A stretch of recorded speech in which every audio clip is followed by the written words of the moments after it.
আসসালামু আলাইকুম, কেমন আছেন আপনারা? আশা করি আপনারা সবাই ভালো আছেন। আমরা আল্লাহর রহমতে সবাই ভালো আছি।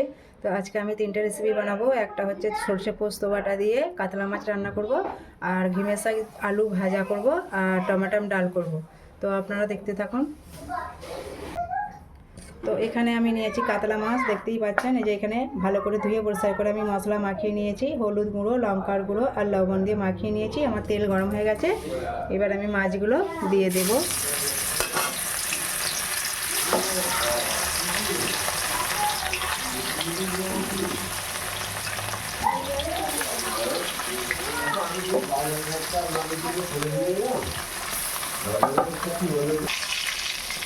আমার মাছ ভাজাটা হয়ে গেছে, এবার আমি উল্টে দেবো এক পিসটা।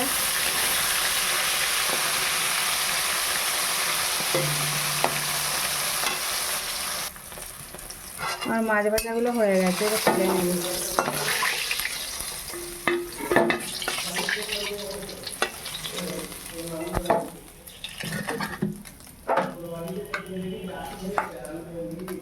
কাতলা মাছের মাথা,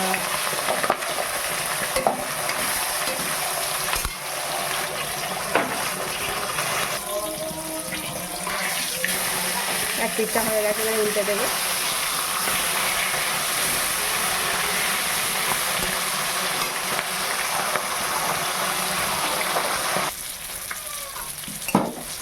মাছ ভাজাটা হয়ে গেছে, এবার তুলে নেব।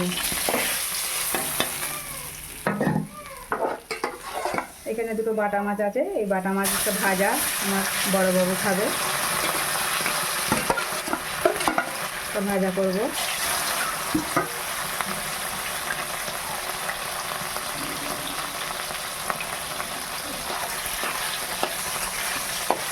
ও বাটা মাছ ভাজা খেতে ভালোবাসে।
ফোড়নে দেব কালো জিরে, তারপর দেবো আদা বাটা, রসুন বাটা, তারপর দিয়ে দেবো জিরা গুঁড়ো, লঙ্কার গুঁড়ো,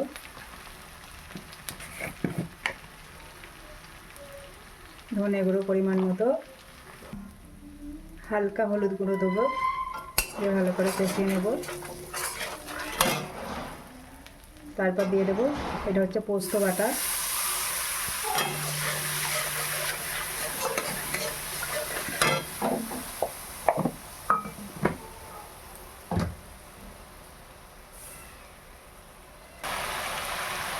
তারপর দিয়ে দেবো সর্ষে বাটা। এটা সর্ষেটাকে আমি ভালো করে একটু ছেঁকে নেব এইভাবে এইভাবে দিয়ে দেব।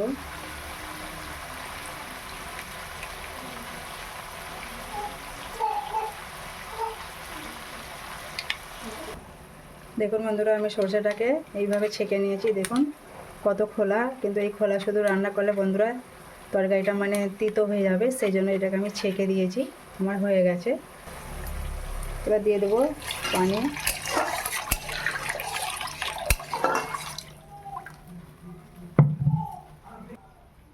এবার ভেজে রাখা মাছগুলো দিয়ে দেব।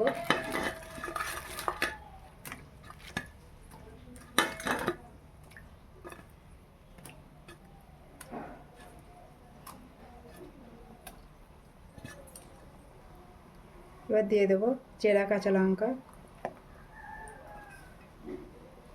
এবার দিয়ে দেবো ধনেপাতা।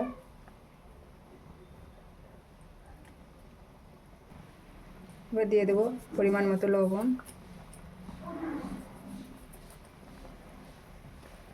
এবার দিয়ে দেবো পরিমাণ মতো চিনি।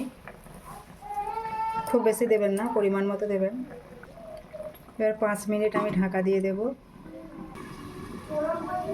তো আমার 5 মিনিট হয়ে গেছে। দেখুন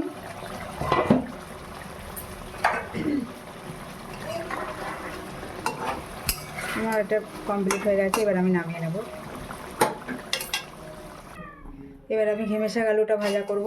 দিয়ে দেবো সরিষার তেল।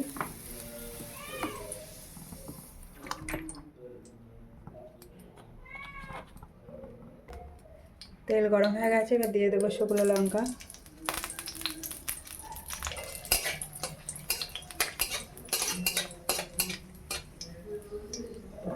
দেখুন এই যে এখানে ভালো করে ধুয়ে পরিষ্কার করে নিয়েছি। এই যে হচ্ছে ঘেমে শাক। আর পেঁয়াজও আমি সরষে করে কেটে এতেই দিয়ে দিয়েছি। এবার আমি ভেজে নেব।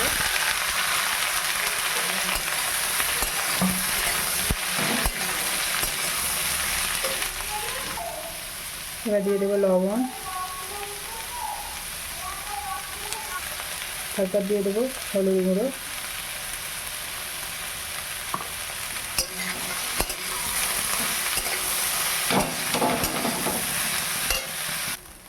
তো আমার ঘেমে শাক আলু ভাজা হয়ে গেছে। দেখুন এবার নামিয়ে নেব।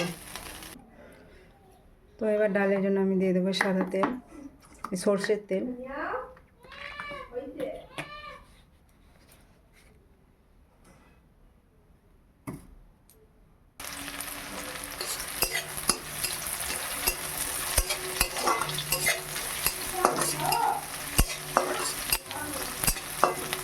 এখানে আমি 5 ফোড়ন, পেঁয়াজ আর কারি পাতা দিয়ে ভালো করে তেলটার সাথে লাল করে নিতে হবে। তারপর দিয়ে দেবো রসুন বাটা। তারপর দিয়ে দেবো আদা বাটা।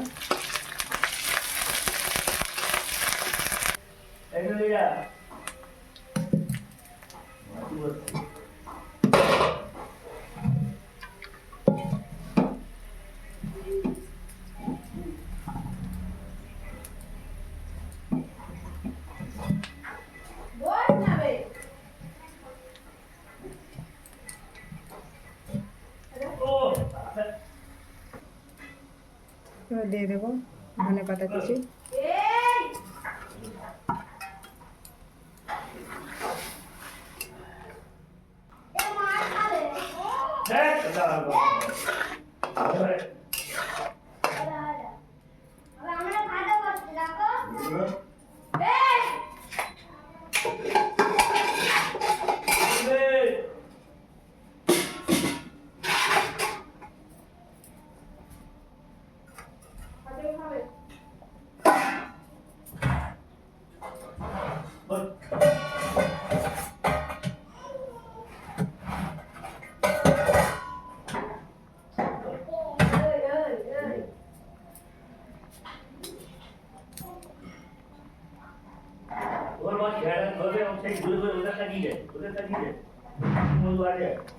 তোমার ডালটা হয়ে গেছে। এবার নামিয়ে নেব।